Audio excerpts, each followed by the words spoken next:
Episode 47 Shri Tara school of wellbeing से मैं हूं शांति पाहवा। ये एपिसोड पिछले एपिसोड की कंटिन्यूटी में है।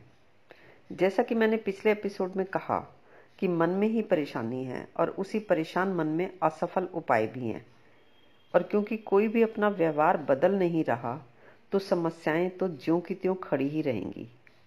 अब तुम ही देखो, क्या तुम्हारे आसपास किसी ने भी इन समस्याओं पर काम किया है? असल में किसी को इन दुखों से निकलने का रास्ता भी तो दिखाई नहीं देता। कोई खोजे भी तो कुछ मिलता भी तो नहीं है। तुम्हारे मन में जीवन जीने का ज्ञान लबालब भरा है। तुम जानते हो कि बच्चों को माँ बाप का कहना मानना चाहिए, गुस्सा नहीं करना चाहिए, सबसे प्यार और विनम्रता से बात करनी चाहिए, किसी का अपमान नहीं करना चाहिए, सहनशील होना चाहिए, किसी से भी नाराज नहीं होना चाहिए, सबको क्षमा कर देना चाहिए। ना तो तुम इस ज्ञान को जी पाते हो और ना ही इसे छोड़ पाते हो। क्योंकि तुम इस ज्ञान को जी नहीं पाते, इसीलिए यही ज्ञान तुम्हारे अंतर्द्वंद्वों का कारण भी बन जाता है।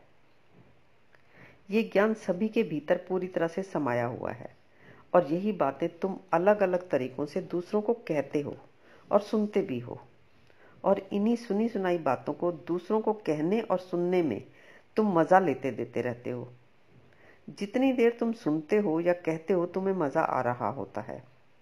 जैसे ही अपने घर जाते हो, जिनके साथ इश्यूज होते हैं वो तुम्हारी बात सुनते ही नहीं और ना ही वो अपनी बात कह पाते हैं।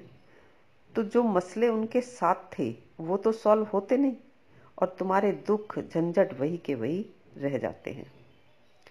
तो वही मन दुखी भी है, और उसी दुखी मन में दुख दूर करने के बारे में ज्ञान भी भरा है।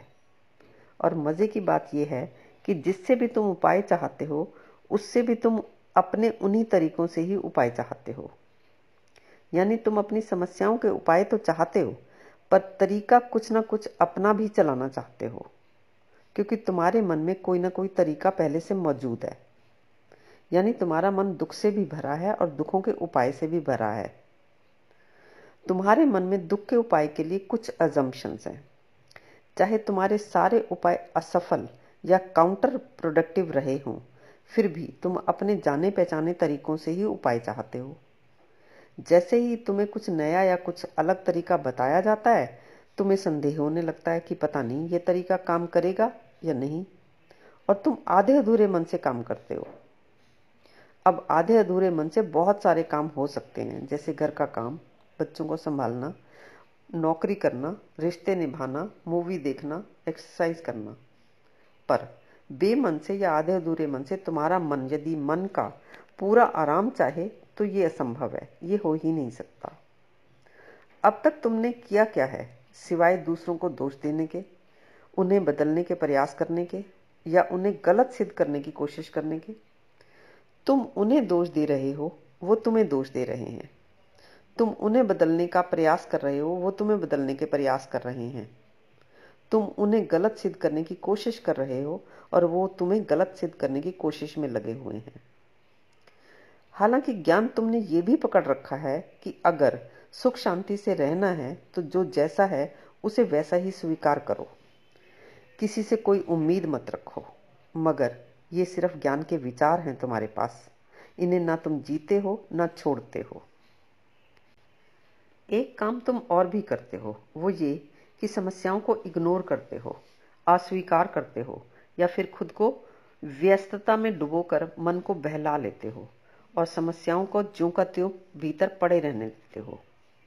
इन बातों में अगर तुम्हें अपने पुराने उपायों की व्यर्थता दिख जाए तो तुम पूरे मन से, पूरी तत्परता से आगे बढ़ना चाहो, कुछ नया करना चाहो, कुछ अलग करना चाहो, तभी तुम्हारी मदद की जा सकती है, वरना कुछ भी नहीं किया जा सकता। क्योंकि ईगरनेस, लगन, तत्परता के कोई इंजेक्शन तो बने नहीं है। अगर होते तो लाखों लोगों को लगाए जा सकते थे। अपने शरीर और मन की देखरेख के लिए तुम खुद पूरी तरह से जिम्मेवार हो। अब तुम्हें जो चाहिए उसके लिए काम तो तुम्हें ही करना होगा। मन का आराम चाहिए तो नीडेड काम तो तुम्हें ही करना पड़ेगा। जाने अनजाने में तुम वो चाहते हो जिसको पाने के बाद कुछ भी बचता ही नहीं है पाने को। तुम जो रिलेशनशिप इश्यूज को हल करना चाहते हो, वो हल मिलना जीवन की पूरी समझ के बिना असंभव है, और उनके हल हुए बिना असंभव है मन का आराम मिले। इन अ वे, मन के आराम से अधिक इस धरती पर कुछ और पाने को है ही नहीं। सोचो तो सही, मन के आराम या मन की शांति के आगे क्या बचता है पाने को? इससे बड़ी मांग इस धरती पर कोई नहीं कर पाया है। देखो, ये काम, ये धंधे, बड़ी बड़ी नौकरियां बहुत लोग करते लेते हैं, मगर जो स्थायी और नजदीकी रिश्ते हैं उनमें दूरी और झंझट तुम्हें तकलीफ देते हैं। अपनों के प्रति और अपनों का तुम्हारे प्रति जो एंगर और हेट्रेड है, जो तुम्हारा हर्ट होना है या उनका हर्ट होना है, यानी एक दूसरे के व्यवहार से जो कांस्टेंट दुख मिलता है, उसका कोई कारण और निवारण किसी को नजर नहीं आता। बाकी सब चीजें सब निपटा लेते हैं, पर अपनों से झंझट की जो तकलीफ है वो जीवन भर मिटती ही नहीं है। सब अचीवमेंट्स, नाम, ऐशो आराम व्यर्थ लगने लगते हैं इन समस्याओं के सामने।